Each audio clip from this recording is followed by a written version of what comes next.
Praise the Lord, सबको जय मसीह। हम सब लॉर्ड्स मर्सी और prayer house society Raipur Chhattisgarh के अंतर्गत चलने वाली लॉर्ड्स मर्सी और ग्रेस प्रेयर हाउस चर्च से आप सबको जय मसीह करते हैं, प्रेज द लॉर्ड करते हैं। सब बोलिए जय मसीह, प्रेज द लॉर्ड। तो जितने लोग भी वीडियो को देख रहे हैं, प्लीज़ इस वीडियो को बाद में आप सब्सक्राइब करिए, लाइक करिए और शेयर कीजिए, है ना, ताकि आपका सपोर्ट रहेगा तभी हम और आगे बढ़ेंगे और प्रभु की महिमा के लिए, पिता भाई यीशु मसीह के लिए हम और वचनों को आपको बता सकेंगे। और अच्छा लगता है तो कमेंट कीजिए, नहीं लगता है तब भी आप सभी भाषा में कमेंट कर सकते हैं, कोई उसमें दिक्कत नहीं है। आज हम पढ़ेंगे मत्ती का अध्याय 5 से 17 से लेकर 47 तक मैं वचनों को पढ़ूंगा, थोड़ा जल्दी जल्दी बनाएंगे। इसमें पढ़ेंगे जो हेडिंग दिया हुआ है, व्यवस्था की शिक्षा। यह न समझो कि मैं व्यवस्था या भविष्यवक्ता की पुस्तकों को लोप करने आया हूँ, लोप करने नहीं परंतु पूरा करने आया हूँ। मेरे भाई यीशु मसीह ने क्या कहा कि मैं सारी व्यवस्था की और भविष्यवक्ता की पुस्तकों को पूरा करने आया हूँ। कुछ लोग प्रचारक कहते हैं, मैं उसको नहीं जानता कि श्योर है, कि यीशु मसीह के बारे में कम से कम 500-600 भविष्यवाणियाँ हुई है जिसको यीशु मसीह ने भाई ने पूरा किया है। तो सबसे पहले सुनिए, कुछ लोगों का आज विचार है, कुछ लोग बड़े बड़े पास्टर, कुछ लोग बताते हैं कि हमको पुराना नियम नहीं मानना है, गलत बताते हैं। पुराना नियम भी मानना है और नया नियम भी मानना है, पूरा बाइबल मानना है। पूरा क्या बोल रहा हूँ, पूरा बाइबल। क्यों? क्योंकि मत्ती के सुसमाचार अध्याय 17 में लिखा है, खुद मेरे भाई यीशु मसीह ने कहा, यह न समझो कि मैं व्यवस्था या भविष्यवक्ता की पुस्तक को लोप करने आया हूँ, लोप करने नहीं परंतु पूरा करने आया हूँ। भाई यीशु मसीह ने पूरी आज्ञाओं को पालन किया है जो पिता परमेश्वर ने बताई, किसी मनुष्य ने नहीं, इसलिए भाई यीशु मसीह ने उसको पूरा किया है क्योंकि वही कर सकता था। 18 वचन में क्या लिखा है, क्योंकि मैं तुमसे सच कहता हूँ, जब तक आकाश और पृथ्वी टल ना जाए तब तक व्यवस्था से एक मात्रा एक बिंदु भी बिना पूरा हुए नहीं टलेगा। एक बिंदु और क्या नहीं टलेगा, एक बिंदु भी नहीं टलेगी। ये चीज़ आप ध्यान रख लीजिए।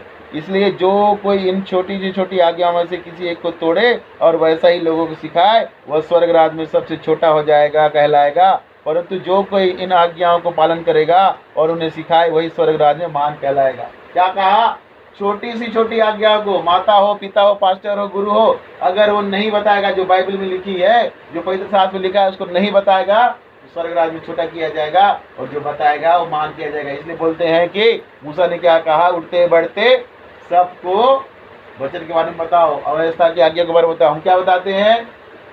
सीरियल के बाद सीरियल में क्या हुआ, पोकेमॉन क्या किया, वो क्या किया, बच्चों को कभी बताते हो कि बाइबल में लिखा है बेटा पढ़, प्रार्थना कर, दुआ कर? कोई बताता है तो उसको बोलते हैं, जोर से बोलता है, गुस्सा करता है। तो तुम क्यों नहीं बताते? यहाँ लिखा हुआ है ना, मैं बोलता हूँ कि भाई यीशु मसीह बोल रहा है 19 आज्ञा में, तो तुम तो खुद ही छोटे होते हो और दूसरे को छोटा करते हो। क्योंकि मैं तुमसे कहता हूँ, यदि तुम्हारी धार्मिकता शास्त्री और फरीसियों की धार्मिकता से बढ़कर ना हो तो तुम स्वर्ग राज्य में कभी प्रवेश नहीं करने पाओगे। ये मैं देखने वालों को बता देता हूँ, मेरे खुद के लिए, सबके लिए वचन लागू है। अगर हम झूठी धार्मिकता कर रहे और हमारी धार्मिकता प्रभु यीशु मसीह के अनुसार नहीं हुई, तो आप परम प्रसाद लेते हो या घुटने में लेते हो या बपतिस्मा ले लिया, आपका नाम स्वर्ग राज्य से कट गया है, कोई गारंटी नहीं। याद रखना, इस बीचा वचन के हवाले के अनुसार मैं बोल रहा हूँ। पास्टर हो, गुरु हो, पोप हो, बड़े बड़े कलीसिया को, कलीसिया एक से एक हो, धन से भरपूर हो, लेकिन वो स्वर्ग राज्य नहीं जाएगा। मेरा भाई यीशु मसीह उसको जाने नहीं देगा। जो व्यवस्था की बातों को तोड़ेगा, व्यवस्था की बातें नहीं बताएगा और जो नहीं सिखाएगा, चाहे माँ हो, बाप हो, कितने घंटा प्रार्थना करता हो, वो नहीं जाएगा।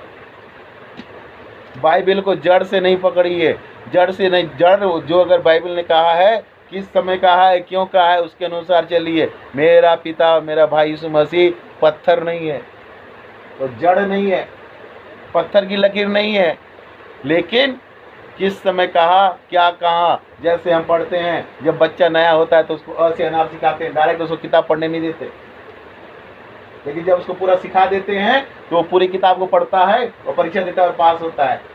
तो क्या अ से अनार को हटा दें हम? बोलो, जब मैं सीख जाऊं अ से अनार को हटा दूं? अपने बच्चों को ना सिखाऊं, इमला लिखना ना सिखाऊं, परीक्षा देना ना सिखाऊं, उसकी तैयारी करना ना सिखाऊं, और जब वो परीक्षा करे और गलती करे उसको डांटू नहीं, उसको मारो नहीं? हर समय उसको पुचकारते रहूं? तो मसीह जीवन में मेरे को पिता परमेश्वर ने, भाई यीशु मसीह ने कलीसिया दी है, तो मैं अपने कलीसिया को जब प्यार से समझेंगे तो प्यार से भी समझाऊंगा, जब नहीं समझेगा तो डांट से भी समझाऊंगा, और नहीं समझेगा तो छड़ी से भी मारूंगा। वो अधिकार मेरे पिता परमेश्वर ने दिया है। अगर आपको नरक जाना है तो आप कलीसिया को छोड़ सकते हैं, कोई दिक्कत नहीं है, लेकिन जो परिस्थिति जैसा होगा वैसी करूंगा। बड़े लोग तो आप समझ जाएंगे, बच्चे नहीं समझेंगे तो मैं मारूंगा भी। संडे क्लास में नहीं समझेंगे, नहीं करेंगे, उनको मारूंगा भी। अगर नहीं मारना, उनको मेरे से हाथ से नहीं खिलवाना है तो उनके माँ बाप मारेंगे, लेकिन उनको मार खाना पड़ेगा। स्कूल में होता है ना, बच्चे को अगर गलती करता है तो मार पड़ता है। क्यों? उसको मारोगे नहीं तो सीखेगा नहीं। और हम बड़े हैं, हमको मारेंगे तो क्या होगा? हमारी तो बेइज्जती है, हमारे लिए तो वचन ही काफी है। उसके बाद ही कोई ठीक लोग होते नहीं समझते तो क्या करोगे? यीशु मसीह ने क्या कहा? नहीं समझता तो भैया उसको छोड़ देना, जाने देना, ठीक है। आप क्रोध और हत्या के बारे में यीशु मसीह ने क्या कहा? तुम सुन चुके हो कि पूर्व काल में लोगों से कहा गया, हत्या न करना, जो कोई हत्या करेगा वो कचहरी में दंड के योग होगा। हत्या नहीं करने, हत्या करने से क्या होगा? कचहरी में दंड मिलेगा। परंतु मैं तुमसे कहता हूं कि जो कोई अपने भाई पर क्रोध करेगा वह कचहरी में दंड के योग होगा, और जो कोई अपने भाई को निकम्मा कहेगा वह महासभा में दंड के होगा, और जो कोई करे अरे मूर्ख वह नरक की आग के दंड के योग होगा। क्या कहा यीशु मसीह ने? क्रोध करेगा तो कहाँ पे होगा? कचहरी में। और कचहरी से बड़ा होता है महासभा। अगर भाई को बोलेगा तो वो महासभा में होगा, और अगर आपने बोल दिया अरे मूर्ख तो कहाँ पे होगा? नरक जाओगे। यीशु मसीह ने बोला कि नरक वाले, कुछ लोग बोलते हैं यीशु मसीह ने नरक वाले नहीं बोला। कई बार यीशु मसीह ने बताया कि नरक है, नरक है, नरक है, नरक है। यहाँ क्या बोल रहा है यीशु मसीह? भाई मेरा क्रोध, इसमें भी क्लियर कर देता हूँ। कई लोग बोलते हैं आप क्रोध क्यों करते हो, आप नम्र नहीं हो। जगह जगह की बात है। यीशु मसीह भाई ने भी क्रोध किया ना, जब मंदिर में गया, देखा कि कर्मकांड से भरा हुआ है, प्रार्थना करने से लोग बाग बलिदान में विश्वास कर रहे हैं, तो सारी चौके को उल्टा दिया प्रभु यीशु मसीह ने, और सबको डंडा मार के बोला और चिल्लाया, लिखा है मेरा घर प्रार्थना का घर होगा। ये पढ़ लीजिए आप बाइबल में।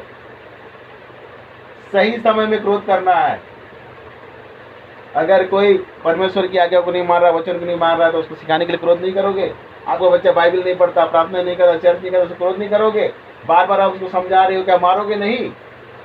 लेकिन क्या करना है? क्रोध को समय होने से पहले शांत करना है। ये बोला कि शाम तक आपका क्रोध शांत हो जाए। उसको डंडा डंडा मार मार के दिन भर नहीं करना है। जीवन भर उसके प्रति क्रोध नहीं रखना है। भाई के प्रति क्रोध नहीं रखना है। जब भाई गलत करे तो क्रोध रखो। अगर वो बिना वजह उसके क्रोध रख रहे हो, उसके जलन से, तो क्रोध गलत है, तो कहाँ मिलेगा? कोर्ट में सजा मिलेगा। और अगर तो आपने उसको कि मूर्ख कह दिया तो कहाँ मिलेगा? नरक में। क्रोध से किसी को बोले उसका सजा मिलेगा कोर्ट में। कोर्ट से छूट जाओगे, बरी हो जाओगे, महासभा से भी छूट जाओगे, लेकिन नरक से कैसे बचोगे? मैं नहीं बोल रहा हूँ, यीशु मसीह भाई बोल रहा है, नरक जाना पड़ेगा। तो किसी को कभी मत बोलो कि अरे तू मूर्ख है, तू नहीं जानता। जिसको अधिकार है बोले। गुरुजी बोल सकता है अरे तू बेवकूफ है, आप नहीं बोल सकते। आपको अधिकार दिया क्या? जो सिखाता है वो मार भी सकता है, उसको डांट भी सकता है। डांटना डपना नीति वचन पढ़ो। अगर अपने बच्चों को नहीं डांटते दबड़ते, तुम नाजायज औलाद हो। गुरु को पूरा हक है बच्चे को डांटना भी, गाली देना भी, लेकिन समय समय पर। वो भी अत्याचार नहीं कर सकता। अगर स्टूडेंट हमारा अच्छा कर रहा है, कोई गुरु नहीं मारता, लेकिन सिखाने के लिए उसको पहले हमको घुटने में करवाया जाता था, कई जगह बेत से मारा जाता था। हम सब खा के आए हैं कि नहीं? तो वो हमारे गुरु हमारा दुश्मन था क्या? तो यहाँ सबसे अच्छा गुरु है मेरा भाई यीशु मसीह। वो बता रहा है नरक जाना पड़ेगा। तो अगर आपका भाई गलत हरकत कर रहा है तो क्रोध करो, नहीं कर रहा तो मत करो। बेवजह क्यों क्रोध करोगे? पहले बोलेंगे अरे यीशु मसीह भाई तो बोला क्रोध नहीं करना। यीशु मसीह भाई ने बोला बेवजह क्रोध मत करना। तुम्हारा भाई अच्छा है, सब अच्छा करता है, तो क्यों क्रोध करोगे? बच्चा अच्छा सब काम कर रहा है, क्यों क्रोध करोगे? बच्चा आपका कहना मान रहा है तो क्यों करोगे? नहीं मानेगा तो उसको सुधारने के लिए तो मारना ही पड़ेगा। कुछ लोग जड़ को पकड़ लेते हैं, नहीं ऐसा ही बोला है, पत्थर की लकीर। तो भाइयों, मसीह से को पत्थर की लकीर होना बहुत डेंजर है। समझो कि कब बोला गया और क्यों बोला गया। ठीक है, आगे। इसलिए तुम यदि अपनी भेंट वेदी पर लाए और वहां तू स्मरण करे कि तेरे भाई के मन में तेरे लिए कुछ उरेद है, तो अपनी भेंट वहीं वेदी के सामने छोड़ दे और जाकर पहले अपने भाई से मेल मिलाकर तब अपनी भेंट चढ़ा। भाई यीशु मसीह ने क्या कह दिया, ये ढोंगी धार्मिकता वाले लोग के लिए है। घर में लड़ाई झगड़ा है, ना सास की सुनते, ना ससुर की, ना देवर भाभी चल रहा है, लेकिन शान से जाकर अपना धन संपत्ति का दिखावा करते चर्चे में, तो उनके लिए है। हम के लिए, हमारे लिए भी अगर हमारे जीवन में ऐसा परिस्थिति आ गया, सबसे पहले अपनी भेंट को रखो और जाके भाई बहन माता से मेल मिलाप करो, तब ग्रहण होगा। फिर दुनिया देखेगी कि इसने इतना बड़ा दान दिया, लेकिन स्वर्ग राज्य में वो तिरस्कृत दान है। जैसे केन की बलि को स्वीकार नहीं है किया परमेश्वर, आपकी भेंटों को स्वीकार नहीं करेगा। दुनिया जरूर देखेगी जिसने ऐसा किया, बड़ा बड़ा दान दे दिया, बड़ा बड़ा किया, लेकिन परमेश्वर और पिता परमेश्वर मेरा भाई यीशु स्वीकार नहीं करेगा। वचन बोल रहा है, जब तक तू अपने मुद्दे के साथ मार्ग में ही है, उससे झटपट मेल मिलाप कर ले। ऐसा न हो कि मुद्दे तुझे हाकिम को सौंपे, हाकिम तुझे सिपाही को और सिपाही तुझे बंदी घर में डाल दे। मैं तुझसे सच कहता हूँ कि जब तक तू कोड़ी कोड़ी न भर दे, वहाँ से छूटने न पाएगा। अगर आपका किसी से विवाद है तो उससे सुलझा लो। भैया तेरा जो है गलती आपकी है तो माफ़ी मांग लो, नहीं भी है तो उसको माफ़ करके उससे माफ़ी मांग लो, नहीं तो तुमको जेल में डाल देकर एक हिसाब होगा। कल क्या जो घटना हो रही थी वहीं पे जा रही थी वो, अगर मैं नहीं बोलता चलो मेरे से हो गया तो हमको वहीं जाना पड़ता, केस हो जाता। तो हमने उसको रास्ते में सुलझा लिया। ऐसी करना है, जबरदस्ती अपना घमंड से मैं बड़ा हूँ मैं छोटा करोगे, तुम्हारा तो बेइज्जती होगा ही और पैसा भी जाएगा। यही है कोर्ट केस का कारण। लोगों को समझाते हैं चल भाई गलती हो गया मान ले, लेकिन नहीं मानते, जिद में होते हैं। कई केसेस ऐसे हो रहे हैं। हमने आप सबको समझाया ना, हम खुद भी समझे कि भैया ऐसा नहीं करना, लोग ऐसा नहीं कर रहे हैं, आप करेंगे तो नुकसान होगा। आप देखिए व्यभिचार, तुम सुन चुके हो कि कहा गया था व्यभिचार न करना, परंतु मैं तुमसे यह कहता हूँ कि जो कि किसी स्त्री पर कुदृष्टि डाले वह उसके मन में विचार कर चुका है। अगर हम किसी को भी लालच भरी नजर देखेंगे तो व्यभिचार हो चुका है। यदि तेरी दाहिनी आंख तुझे ठोकर खिलाए तो उसे निकाल कर फेंक दे, क्योंकि तेरे लिए यही भला है कि तेरे अंगों में एक नष्ट हो जाए और तेरा सारा शरीर नरक में डाल दिया नरक में न डाला जाए। यदि तेरी दाहिनी आंख तुझे ठोकर खिलाए तो उसे निकाल कर फेंक दे, क्योंकि तेरे लिए यही भला है कि तेरे अंगों में से एक नष्ट हो जाए और तेरा सारा शरीर नरक में न डाला जाए। देखिए फिर यीशु मसीह भाई ने नरक की बात बोल दी। नरक नरक, आज मैं किसी को बोलता हूँ पास्टर की हैसियत से, अरे भैया तो हमको ऐसा बोलते हैं तुम नरक में चले जाओगे, तो मेरे से पहले तो मेरा भाई बोलता है ऐसा नहीं करेगा तो नरक में चले जाओगे। मैं अपने से बोल रहा हूँ क्या? अगर इस पाप को नहीं छोड़ेंगे मेरे बहन मेरे माता मेरे भाई तो तुम नरक में चले जाओगे। मैं थोड़ा बोल रहा हूँ, मेरा अपना क्या है इसमें। और बोल रहा है कि आंख को निकाल दो काड़ा हो जाओ, मैं बोल रहा हूँ कि आंख निकाल दो। यीशु मसीह बोल रहा है ना, जिसको आप मानते हो, जो आपको अनंत जीवन दे रहा है, वो बोल रहा है भाई कि भैया नाक ना आंख को निकाल दो, भले अंधे रहोगे लेकिन नरक में जाने से बच जाओगे। फिर यदि तेरा दाहिना तुझे ठोकर खिलाए तो उसे काट कर फेंक दे, क्योंकि तेरे लिए भला हो कि तेरे अंगों में से एक नष्ट हो जाए, तेरा सारा नरक शरीर नरक जाने बचे। फिर देखिए फिर नरक की बात बोल दिया। काट फिर अपने हाथ को काट डाल, आंख से देखते फिर आंख बढ़ा के तो काम होता है। जो घटनाएं होती है दुष्कर्म की बलात्कार, पहले आंख से देखे उसको भला, फिर उसको किडनैप किया जाता है, जो भी घटना की जाती है हाथ बढ़ाया जाता है ना। तो क्या बोल रहा है, ऐसे करने से पहले अपना हाथ को काट डालो। मैं अपने देखने वाले से पूछता हूँ भाई और बहनों बताओ, आप एक पास्टर गुरु का तेज आवाज को सुन नहीं सकते, उसकी गुस्से की आवाज को सुन नहीं सकते। यहाँ तो भी यीशु मसीह बोल रहा है अगर तुम्हारे मन में है तो अपना हाथ को फोड़ डालो और क्या करो, अपना दाहिने हाथ को काट डालो। मेरे पर कई लोग इल्जाम लगाते हैं कि मैं गुस्से से बोलता हूँ, मेरे को बोलने का तरीका नम्रता नहीं है। यीशु मसीह जैसा नम्र आदमी क्या बोल रहा है, क्या बोल रहा है भाई, हमारा हाथ को फोड़ डालो। क्या बोल रहा है, दाहिना हाथ को काट डालो। मैं बोलता हूँ कि आपको दाहिना हाथ काटो हाथ वालो, तो यीशु मसीह भाई से माफ करिए भाई समझाने के लिए बोल रहा हूँ। उससे ज्यादा नम्र तो मैं ही हुआ कि नहीं। मैं तो नहीं बोल रहा माधुरी हाथ काट ले, नहीं तो मैं प्रेम को हाथ फोड़ ले, अरे टांग काट ले, नरक में चले जाएगा। मैं तो ऐसा नहीं बोल रहा हूँ, तो समझाता हूँ। लेकिन सबसे अच्छा गुरु कौन है, यीशु मसीह भाई। उसने जो बोला सही बोला। अब इसमें कई लोग जड़ पकड़ लेंगे, हाँ तूने ऐसा किया है तो कर ले।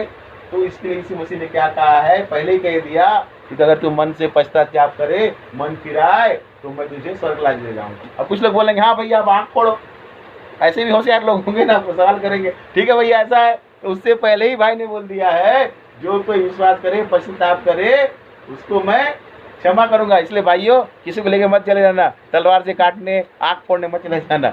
समझिए कि कब किसने क्या बोला गया है, ठीक है। कई लोग कमेंट कर बोलेंगे हाँ अब आगे बढ़ते हैं। अब तलाक के लिए यह भी कहा गया कि जो कोई अपनी पत्नी को तलाक देना चाहे उसे त्याग पत्र दे दे, परंतु मैं तुमसे यह कहता हूँ कि जो कोई अपनी स्त्री को व्यभिचार के सिवा किसी और कारण से तलाक दे तो वह उससे व्यभिचार करवाता है, और जो कोई उस त्यागी हुए से विवाह करे तो वह व्यभिचार करता है। देखिए फिर आप समझने की बात है। अभी उत्पत्ति में हमने कुछ पढ़ा सुना है, पढ़ जानते हैं कि आदम को की पसली निकाल के हवा को नारी को बनाया गया। आदम ने बोला ये मेरी हड्डी की हड्डी है, मांस का मांस है, ये मेरी साथी है और इसके से मेरे समान है। तो ये दोनों साथ में रहेंगे, माता पिता के घर से निकलेंगे, साथ में रहेंगे, लेकिन सारी जिम्मेदारी निभाएंगे। निकलने वाला बात नहीं है, आप उसको अच्छे से पढ़िए। तीसरा अध्याय में या दूसरा अध्याय में है, उसको पूरा से पढ़िए। अब देखिए कि जो तलाक देना चाहे, क्यों? आपके मन की कठोर, प्रभु यीशु मसीह भाई ने आगे सुनेंगे, मन की कठोर कारण मूसा ने कहा, कभी नहीं कहा कि शादी संबंध को तोड़ना। उस व्यवस्था को हमेशा मेरे पिता और भाई करता है, लेकिन लोगों की मन की कठोर कारण। और कब छोड़ना? जब तुम्हारी पत्नी व्यभिचार करे तब छोड़ना। कब छोड़ना है? जब पति या पत्नी व्यभिचार करे, उसको मनाओ तो वो नहीं माने। अब फिर ये बात हो गया, जो उससे शादी करता है वो व्यभिचार करता है। कई लोग बोलेंगे अरे उससे क्यों शादी कर लिया, उससे क्यों शादी कर लिया। फिर देखिए जड़ की लकीर के फकीर वाली बात तो आ गई। हम या आप, मैं आप सामने वाले से, सुनने वाले से पूछता हूँ, हम या आप, आपकी बेटा का बहू का शादी करोगे, मतलब लड़की की लड़के की शादी करोगे, वो बहू बन के जाएगी आपकी बेटी, और आपके यहाँ बहू आएगी, तो क्या आप आपकी बहू को बोलोगे कि तू व्यभिचार करना? बेटे को बोले तो व्यभिचार करना, और इसका छोड़े हुए से कोई भी शादी कर सकता है, ऐसा बोलोगे? बोलोगे तू सारा व्यभिचार कर बेटा, उसके बाद तू कहीं भी छोड़ के चली जाएगी, तब तू शादी कर लेना, ऐसा बोल के बताओगे? तो जब आप नहीं बताओगे तो मेरा पिता परमेश्वर भाई यीशु मसीह कैसे बताएगा? लेकिन आज इस टाइप की विधवा विवाह भी हो रहा है, इस टाइप के एक दूसरे से छोड़े का विवाह भी हो रहा है। कारण क्या है? वही कि मनुष्य का अकेले रहना अच्छा नहीं है। और संत पौलुस ने भी अपने शब्दों में कहा है, जो विधवा हो गई है और जो अपने आप को नहीं संभाल सकती, वो अपना नाक कटाने से अच्छा शादी कर ले। जो प्रभु की सेवा करना चाहती है ना करे, लेकिन उम्र है, समय है तो करिए। तो हम किसी को यही नहीं बोलते कि तुम शादी कर लो, उसके पहले तो बोलते हैं भैया, क्या बोलते हैं, जन्म जन्मांतर का साथ है, ये साथ कभी नहीं छूटना चाहिए, एक दूसरे के प्रति वफादार रहो, सुख में दुख में ऐसे कसमें वादे शादी के समय खिलाए जाते हैं। ये बताया जाता है कि एक दूसरे के प्रति वफादार मत रहना, जिसके साथ उसके साथ जाके मुंह काला करना, बाद में तलाक लेके दूसरी शादी करना, ऐसे बोलेगा क्या यीशु भाई? लेकिन परिस्थितियों में गिर जाएं आप, कुछ हो जाए, आपको नहीं हो रहा है तो आप तलाक ले सकते हैं। मैं बोल रहा हूँ जिसको प्रॉब्लम है मेरे को फ़ोन करें, मेरा नंबर है 6263657370। नंबर बोल रहा हूँ 6263657370। क्यों? हम सब पिता परमेश्वर की संतान है, यीशु मसीह के भाई भाई हैं, हम नर और नारी बराबर हैं, दोनों को समान अधिकार दिया गया है। किसी को भी शोषण करने का और शोषण सहने का अधिकार नहीं दिया गया है। प्रेम से रहने कहा गया। क्या बोला? पत्नियों अपने पति के अधीन रहो। पति को बोला गया कि अपनी पत्नियों से प्यार करो। कैसे प्यार करो? जैसे यीशु मसीह भाई ने कलीसिया को प्यार किया है। कैसे प्यार किया? उसने उसके लिए अपनी जान दे दिया। और कलीसिया ने कैसे प्यार किया? उन्होंने उसकी मान सम्मान इज्जत किया, उनके पीछे चले, और यहाँ तक वो भी उसके ऐसे हो गए। जब शुरुआती कलीसिया का इतिहास पढ़ेंगे तो उन्होंने भी उनके लिए जान दे दी। कई लोग जले, कई लोग आरे से काटे गए, क्या क्या नहीं हुआ। ऐसा प्यार की बात हो रहा है। और आपका पति आपको मारता है, कूटता है, पीटता है, आप नहीं सह पा रहे हैं तो क्या करेंगे? आपको शोषण नहीं सहना है, उससे विधिवत आप तलाक लेके अलग हो जाओ।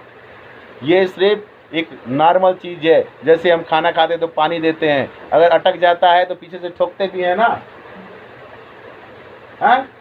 तो समय के अनुसार चीज़ें बदलती हैं। जो समय जैसा है, इसको जड़ कर नहीं पकड़ना है कि भैया खा रहा है तो उसको क्यों ठोक दिया। क्या जब सही खाता है तो उसको मारोगे आप इसी पीठ में? लेकिन जब अटक जाता है तब मारते हैं ना, उसका कोई बुरा नहीं मारता। क्या बोलते? अच्छा हुआ भैया ठोक दिया, नहीं तो मैं कहाँ चला जाता, ऊपर चला जाता। लेकिन ये ऐसा चीज़ें हैं, जब सीधी चीज़ें सही चलती हैं, तो पहले मैंने भी बताया कि हम सबको सही चीज़ें बताते हैं। ये अपवाद वाली परिस्थितियाँ हैं। क्या ये एक्सेप्शन, हिंदी में बोलते हैं अपवाद।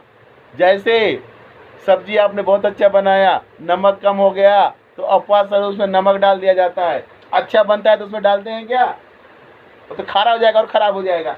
आपने शादी कर लिया, ब्याह कर लिया, सब आपने सहा, उसके बाद भी नहीं हो रहा है तो आप आराम से तलाक लीजिए और दूसरा शादी कीजिए। मेरा पिता परमेश्वर, भाई यीशु मसीह, पवित्र आत्मा आपके साथ रहेगा। लेकिन अगर बात बन रही है और आपने बिगाड़ा, तब आपको नरक जाना पड़ेगा। अगर नमक ज़्यादा हो गया, उसमें आटा का लोई या आलू डाल के आप बना सकते हो, तो उसको सुधारो। परिवार संबंध खत्म हो रहा है, अगर किसी के बोलने से, समझाने से सुधर रहा है, मिठास आ रहा है, आपके झुकने से, कई जगह कारण क्या है? अपना इज्जत, ईगो बोलते हैं जिसको, झूठा इज्जत के कारण पति पत्नी अलग होते हैं। अगर किसी का थोड़ा झुक जाए, हो जाए, बच जाए, तो उसको बचाना चाहिए। यही बात है। आज शादी के संबंध क्यों टूट रहे हैं, क्यों तलाक हो रहे हैं? पति बोलता है मैं ऊंचा, पत्नी बोलती है मैं ऊंचा, कोई माफी नहीं मांगता। उसे परिवार वाले, हमने अपनी बेटी को नाजों से पाला है। अरे नाजों से पाला है तो अपने से कम को क्यों दे दिया? और घर वाले भी अगर पसंद नहीं थे तो क्यों लाखों का खर्चा करके, करोड़ों का खर्चा करके तुम उसको लेके आए बारात से? वो तो अपने घर में थी। सही गलत है बोलिए? अरे आप ही तो गए उसके लिए ढूंढने के लिए, और वो बाप भी लड़का अच्छा करके दिया। फिर शादी के बाद सब गड़बड़ क्यों हो जाता है? क्यों? मायके वाले उसको रोज फोन करेंगे, बेटी तू कैसी है? बेटी भी रोज बताती है, आज ससुर ने ऐसा बोला, ऐसा बोला। तो तुम्हारे बाप ने तुमको कभी नहीं बोला क्या? सब्जी खराब हो गया तो डांटा नहीं? तुम्हारी माँ ने कोई गलत काम किया तो नहीं डांटे कभी? तो ससुराल हो रहा है तो क्यों बताते हो? यही है जड़ टूटने का। क्यों बताते हो कि आज पति ने ऊंचे शब्द से बोल दिया, लाके सोने का हाथ दिया वो नहीं बताओगे, प्यार किया वो नहीं बताओगे, घुमाया वो बताया वो नहीं बताओगे। लेकिन आज मेरे को बोल दिया, मेरे को डांट दिया, बहन को बताते हो, सास को बताते हो, लोगों को बताते हो। क्यों बताते हो? और अगर ससुराल में सास ससुर भी अपने बेटी का हाल चाल पूछते हैं, बहुत अच्छे से पूछते हैं, मेरी बेटी अच्छी सी है, अच्छी सी है। दूसरे की बेटी को नौकरानी बनाते हो। जैसी शादी होता है दूसरे तीसरे दिन उसको पूरा घर का बर्तन धुलवाते हो, कपड़ा धुलवाते हो। गलत है ना? और चाहते हो कि मेरी बेटी के हाथ का मेहंदी भी ना उतरे। तो वही समान प्यार, अपनी बेटी के लिए अलग, दूसरे की बेटी के अलग। यही कारण है, जो सह जाते हैं वो रह जाते हैं, जो नहीं सह पाते तलाक हो जाता है। कई किसों कैसे देखा, मैं वकील भी हूँ, कई इसी कारण होता है। अच्छे अच्छे जवान सुंदर लोग बाल बच्चे के साथ नहीं रह पाते। क्यों? एक तो उनका ईगो, ऊपर से उनका माँ बाप का ईगो, पूरा परिवार बर्बाद हो जाता है। ऐसे लोग नरक जाएंगे। संबंधों को बनाने की कोशिश नहीं की है उनने। जब हम पति और पत्नी एक दूसरे को सौंप देते हैं, एक दूसरे को प्यार करते हैं, एक दूसरे की भावना को समझना चाहिए। माँ बाप को भी समझना चाहिए कि हम भी पहले वैसे थे, और जैसे हमारी बेटी बेटा रहते हैं वैसे दूसरे की बेटा बेटी करो। यही तो कारण है। इसलिए इसी मसीह ने बोला अगर तुम्हारा मन कठोर है तो हो जाए। और मैं भी बोलता हूँ अगर किसी परिवार में अत्याचार हो रहा है वो बाहर शादी कर सकता है। फिर शपथ की कसम की बात है। तुम सुन चुके हो कि पूर्व के लोगों से कहा गया झूठी शपथ न खाना, परंतु प्रभु के लिए अपनी शपथ को पूरा करना। देखिए, झूठी कसम नहीं खाना है, और प्रभु के लिए जो मन्नत मांगी है उसको पूरा करना है। प्रभु आपसे कुछ नहीं मांगता, लेकिन जब आप मन्नत मांगेंगे आपको पूरा करना पड़ेगा। परंतु मैं तुमसे यह कहता हूँ, कभी शपथ न खाना, न तो स्वर्ग की क्योंकि वो परमेश्वर का सिंहासन है, न धरती की क्योंकि वह उसकी पाँव की चौकी है, न यरूशलेम की क्योंकि वो महाराजा का नगर है। किसकी शपथ नहीं खाना है? स्वर्ग की नहीं खाना है, परमेश्वर का, क्योंकि वो सिंहासन है परमेश्वर का। न धरती की क्योंकि वो पाँव की चौकी है, न यरूशलेम की क्योंकि वो राजा का नगर है।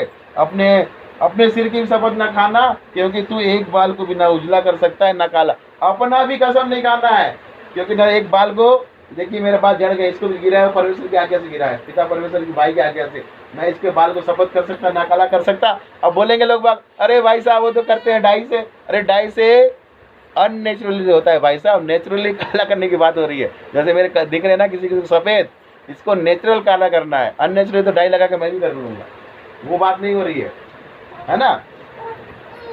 और तुम्हारी बात हाँ की हाँ और नहीं की नहीं होनी चाहिए, क्योंकि जो इससे अधिक होता है वो बुराई होता है। इसलिए मैं बोलता हूँ, मेरे से कई बार बोलता हूँ, कल से मेरे चिढ़ जाती है।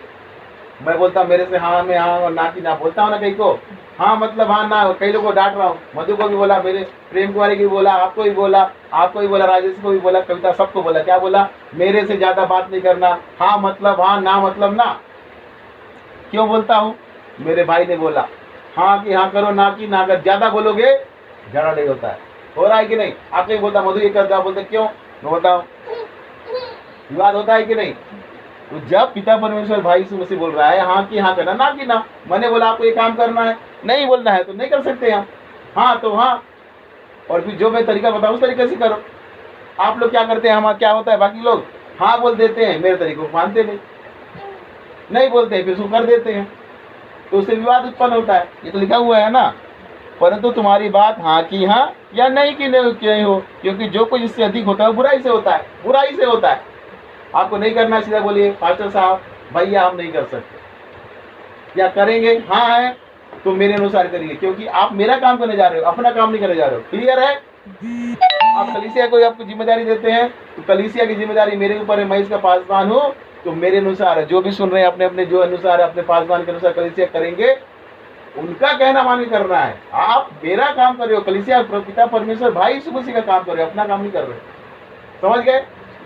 चर्च की तरफ से कलीसिया को जिम्मेदारी दी जाती है, अगर आप कबूल करते हो तो हमारे बताए हुए रास्ते पे करना पड़ेगा, बाइबल के वचन के अनुसार करना पड़ेगा, उसमें आपको दिमाग नहीं लगाना है। कुछ बनाने के लिए बोला गया और उसे बना के लागू नहीं कर सकते, सीधा आप बोल दो भैया हम नहीं कर सकते। समझ गए? और आप हाँ बोलते हैं तो हमारे अनुसार वचन के अनुसार आपको काम करना पड़ेगा, नहीं तो आपको एक आशीष भी मिलेगी। अब आ जाते हैं प्रतिशोध का भी बहुत चल रहा है। तुम सुनते हो कि कहा गया आंख के बदले आंख, दांत के बदले दांत, परंतु मैं तुमसे कहता हूं कि बुरे का सामना न करना, परंतु कोई दाहिने हाथ गाल में थप्पड़ मारे और उसकी ओर दूसरा भी फेर देना। देखिए फिर आ गया, इसका बहुत लोग फायदा उठाते हैं, और लेकिन आप फायदा मत उठाने दीजिए। पिता परमेश्वर क्या कहा, भोले कबूतर के समान भोले बनो और सांप के समान चतुर। सांप क्यों बोला?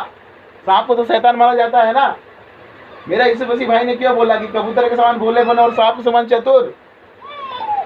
सांप के समान चतुर क्यों बोला? भाई सांप को तो हम लोग बोलते हैं ना, सांप को दिखते हैं अरे वो तो शैतान है। सांप शैतान नहीं है, सांप के अंदर घुसा हुआ जो है आत्मा वो शैतान था। अभी मैं बोल रहा हूं क्या लिखा है, जो कोई तेरे दाहिने गाल में थप्पड़ मारे और दूसरा ही फेर देना, ये बिल्कुल मत करना। किसी को मारने मत देना, मार भी नहीं खाना और मारना भी नहीं, और जरूरत पड़े तो ठोक भी देना। क्यों? अगर धर्मी तुझको मारे, वचन को पूरा जानो, क्या है आप भी पढ़ो, अगर धर्मी तुझको मारे तो उसको कुछ मत करना, लेकिन दुष्ट मारे तो उसको खुदा खुदा के मारना। नहीं है? नीति वचन ढूंढ देना, कुछ आप काम करिए, नीति वचन मिलेगा। क्या? अगर कोई आपका पास्टर गुरु आपको समझाने के लिए मार रहा है तब दूसरा गाल देना है भाई मेरे। कोई अत्याचारी मार रहा है ना, तब नहीं करना है। मैंने बच्चे को समझाने के लिए मार दिया, गलत किया, तब उसको नहीं पीटना है। यहाँ क्या होता है, लोग पास्टर को पीट देते हैं और दुष्ट रहता है उसे कुटा के पिटाई पीट के आते हैं, ये गलत है। वचन को पूरा जानिए, इसलिए मैं बोला A to Z जानो। लिखा है ना, धर्मी अगर मुझे डांटे और मारेगी तो मैं सह लूंगा, लेकिन दुष्ट नहीं, दुष्ट नहीं। कभी मार खा के नहीं आना, पहले तो उस परिस्थिति को आने मत देना। अगर गलती से आ गई कभी दूसरा गाल नहीं देना। हाँ, इसमें भी जिसको चेंज है परेशानी है, ये बहुत फेमस वचन है, इसमें किसको परेशानी, फिर नंबर बोल रहा हूँ 6263657370 में फ़ोन करना। किसमें? 6263657370 में मैं वचन के अनुसार जवाब दूंगा। तो कई लोग छुपते हैं ना, मैं छुपूंगा नहीं, क्योंकि मैं सन किंग अपोस्टल विजय कुमार जगवानाथ हूँ, पिता परमेश्वर का बेटा, भाई यीशु मसीह का भाई और प्रेरित, ये मेरी सेवकाई है। ठीक है? तो क्या करोगे? धर्मी मारेगा तो मार खाओगे, और दुष्ट मारेगा तो उसको खुदा खुदा के मारेंगे। बोलो क्या करोगे? खुदा खुदा के मारेंगे, पूरे शहर में मारेंगे। ये हमारे कलीसिया का नियम है। चलिए आगे में प्रभु को मैं मिले, यदि कोई तुझ पर नालिश करे और तेरा कुर्ता लेना चाहे तो उसे देहर भी लेने दे। जो कोई तुझसे कोस भर बेगार में ले जाए तो उसके साथ 2 कोस चला जा। जो कोई तुझसे मांगे उसे दे दे, और जो कोई तुझे उधार लेना चाहे उससे मुंह ना मोड़। देखिए बाइबिल का हर एक वचन को आप समझना है। आपको पिता परमेश्वर मेरे भाई यीशु मसीह ने क्या कहा, आगे का देखिए पीछे का देखिए। अगर कोई तुझसे कुछ मांगे तो देखिए, अगर आपके पास है, पहली प्राथमिकता आपकी घर है, घर के लोगों के अनुसार, सबके अनुसार, अगर आपका पैसा है, कौड़ी है, जो भी चीज़ है आप उसको, लेकिन पिता परमेश्वर ने क्या कहा, दो तो बिना कुरकुराए हर्ष से दो। बोला है ना, ये भी सुने आप, वचन कहाँ आप ढूंढ लेना, नहीं बताऊंगा हर बात। देना है तो हर से देना है। जब हम पिता परमेश्वर को हर से देते हैं तो हम सब जब उसके बेटा बेटी है तो हमको भी तो हर से दो। आपके पास 2 रुपया है, मांगने आ गया सामने वाला, आप कुड़कुड़ा के दे रहे हो, कोई मतलब नहीं, उसके साथ आपका संबंध खराब हो जाएगा, पिता परमेश्वर से आशीष नहीं मिलेगी और आप भी परेशान रहोगे। उसको क्या बोलोगे भैया? उसको क्या बोलोगे? भैया नहीं है, क्षमा करो, है ना? नहीं है बोल के क्षमा करना है। और उधार, देखिए उधार का भी फिर फंसने वाला बात आ गया। अगर आपके पास पर्याप्त है तो उधार दो और ना मांगो, नहीं है तो क्षमा मांग लो। समझ गए? नहीं है तो क्षमा मांग लो, आपके ऊपर बंधन नहीं है। पहले अपने परिवार को देखो, अपनी आवश्यकता को देखो, जब वो पूरा होता है तब उधार दो। कई घर और ये लोग इसी कारण मर गए, मारे गए, ये जबरदस्ती उधार देना कि सामने वाला हमको क्या सोचेगा, अपनी जीविका से, अपनी कमाई से लोगों ने निकाल के दे दिया, बाद में इनको धोखा मिला, एक दूसरे को घात कर दिया। अभी जो घटना हुई थी, एमपी के डिप्टी सीएम जो पुराने थे, उनके एक बड़े भाई ने छोटे भाई के पूरे परिवार को खत्म कर दिया इसी पैसे के लेन देन के कारण। ये सत्य घटना है, पत्रिका में आई थी 1-2 हफ्ता पहले, आप पढ़िए। क्योंकि धन जो है, धन ही बैरी है। इसीलिए कोई भी हिसाब किताब मतलब सही रखिए। आपको नहीं देना है तो हाथ जोड़ के बोल दीजिए। एक दिन आदमी गुस्सा रहेगा लेकिन आपका संबंध कभी खराब नहीं होगा। लेकिन आपने कुड़कुड़ाहट से दिया, उसका फल कुड़काट होगा, आपका मृत्यु तक हो सकता है और हो रहा है। ठीक है? अब आ गया शत्रुओं से प्रेम करो। तुम सुन चुके हो कि कहा गया था अपने पड़ोसी से प्रेम रखना, अपने बैरी से बैरी, परंतु मैं तुमसे कहता हूँ अपने बैरी से प्रेम रखो, अपने सताने वाले की प्रार्थना करो। देखिए, प्रेम रखना मतलब जाके गले मत लिपट जाओ, उससे दूरी बना के रखो। आज के समय में फिर बोलता हूँ, कबूतर के समान भोले और सांप के समान चतुर। शत्रु मतलब कोई शत्रु ऐसा है जो आपको मार काट सकता है, उससे जाके गले लगना मत, बना वो मार काट के बोटी बोटी कर देगा। उससे दूर रहो और उसके लिए प्रार्थना करो। पास नहीं जाना है। उसके बाद बंदूक है, तलवार आके लगा रहे भाई मैं तो प्यार करता हूँ, वहीं आपको पहले बोटी बोटी काटेगा मौका देखते ही। ये भी गलत समझते हैं लोग बाग। आपसे जबर है, बंदूक है, उसके बाद तलवार है, उस गुस्से से भरा हुआ है, आप जाओगे तो आपको मार देगा। वो पहले मारेगा ना, घात करेगा। तो ये भी लोग गलत इसका निकालते हैं। फिर बोलता हूँ नंबर, जिसको प्रॉब्लम है 6263657370 में कॉल करना भाई। सताने वाले को क्या बोला? प्रार्थना करने बोला। यीशु मसीह नहीं बोला कि गले लग जाना। प्रेम के लिए जरूरी नहीं है, प्रेम करने के लिए तुम जाके उससे लिपट ही जाओ। फिजिकल होने का जरूरत नहीं है, शारीरिक होने की जरूरत नहीं है, जिसे तुम अपने स्वर्गीय पिता की संतान ठहरोगे, क्योंकि वह भले और बुरे दोनों पर अपना सूर्य उदाता है और धर्मी अधर्मी दोनों पर मेघ बरसाता है। जो सब आशीष मिलता है, धूप चंदा सूरज सबके लिए होता है ना, कि अलग से आता है, धर्मी है इसके लिए अलग, वो अधर्मी है उसके लिए अलग, ऐसा तो नहीं होता है। क्योंकि तुम अपने प्रेम रखने वाले से प्रेम रखो तो तुम्हारे लिए क्या फल होगा, क्या महसूल लेने वाले वैसा नहीं करते। देखिए, बुरे से बुरा भी दुष्ट दूत, अगर उसको 1 गिलास पानी पिलाओ तो 1 गिलास पानी पिलाएगा, चाय पिलाओ तो चाय पिलाएगा, खाना खिलाओ तो। यीशु मसीह क्या बोलता है? अगर तुम ऐसा करते तो कौन सा बड़ा काम करते हो, उसको करो जो तुमको लौटा नहीं सकता, या उसके लिए ऐसे भलाई करो जो तुमको दुश्मन समझता है। अन्य तरीके से कर सकते हो, उसके लिए प्रार्थना करो, उसकी आवश्यकता को दूसरे से दिलाओ। यदि तुम